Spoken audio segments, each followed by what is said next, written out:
أعوذ بالله من الشيطان الرجيم بسم الله الرحمن الرحيم ಪರಮದಯಾಮಯನೂ ಕರುಣಾನಿಧಿಯೂ ಆದ ಅಲ್ಲಾಹನ ನಾಮದಿಂದ. إذا جاء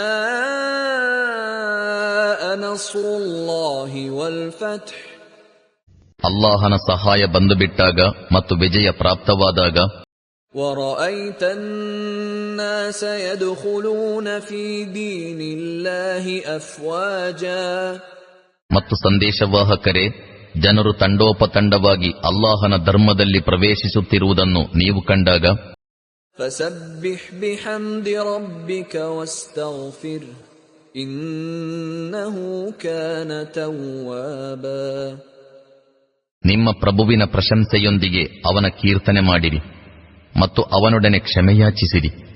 ನಿಸ್ಸಂದೇಹವಾಗಿಯೂ ಅವನು ಅತ್ಯಧಿಕ ಪಶ್ಚಾತ್ತಾಪ ಸ್ವೀಕರಿಸುವವನಾಗಿರುತ್ತಾನೆ.